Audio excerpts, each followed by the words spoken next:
1 KG রসুন কত সহজেই পরিষ্কার করে নিলাম, দেখতে থাকুন। আসলে এখন তো রসুনের দাম কিন্তু অনেক সস্তা। দেখুন কত পরিষ্কার করে ঝকঝকে করে নিয়েছি।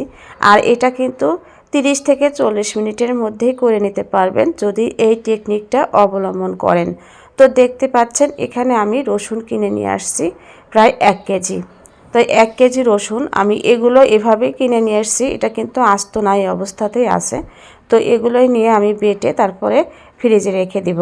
আর যেহেতু সামনে রোজা, রসুন বাটা পেঁয়াজ বাটা কিন্তু আমাদের দরকার, তাই আগে থেকে রেডি করে রাখলে সুবিধা হয়।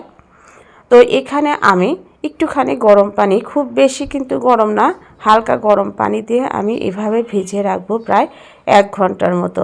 তো চলে আসছি আমি 1 ঘন্টা পর। তো দেখতে পাচ্ছেন যে এটা কিন্তু একদমই নরম হয়ে গেছে। খোসাগুলো হাত দিয়ে চাপ দেওয়ার সাথে সাথেই কিন্তু এটা সুন্দরভাবে আলাদা হয়ে যাচ্ছে। আর এই রসুনটা যেহেতু একটু ছোট, যদি বড় সাইজের হয় তাহলে কিন্তু আরও তাড়াতাড়ি পরিষ্কার করতে পারবেন। তো এভাবে একটা একটা করে করতে গেলে কিন্তু সময় বেশি লাগবে। তাই আমি কি করব দেখেন, এভাবে আমি আলতো হাতে এভাবে ডলা দিয়ে দিয়ে এভাবে আমি খোসাটা আলাদা করে ফেলবো। খুব বেশি কিন্তু জোরে ডলা দেওয়া যাবে না, তাহলে কিন্তু রসুনগুলো গলে যাবে। আর এই রসুনগুলো যেহেতু সাইজে অনেকখানি ছোট, তো তারপরে আমি আস্তে আস্তে পানি দিব। আর এভাবে যে উপরে যে ভেসে উঠবে খোসাগুলো, সেই খোসাগুলো কিন্তু আমি আস্তে আস্তে ফেলে দিব। দেখবেন যে খুব তাড়াতাড়ি কিন্তু এই রসুনটা আমি পরিষ্কার করে নিব। এভাবে এই যে খোসাগুলো তুলতে গেলে আবার 2-1টা কিন্তু এর সাথে লেগে আসে, সেটা আমি একটু খুঁটে আলাদা করে নিব। আর খুব বেশি বড় বড় সাইজেরগুলো কিন্তু আসে না, যেগুলো অনেক ছোট ছোট সেগুলো কিন্তু খোসার সাথে থাকে। তো এভাবে আমি পরিষ্কার করে নেব খুবই ঝটপট, 20 থেকে 30 মিনিটের মধ্যেই কিন্তু এই 1 কেজি রসুন আমি পরিষ্কার করে নিয়েছি। আর এটা বারবার পানি বদলিয়ে কিন্তু এই কাজটা করে নেবেন।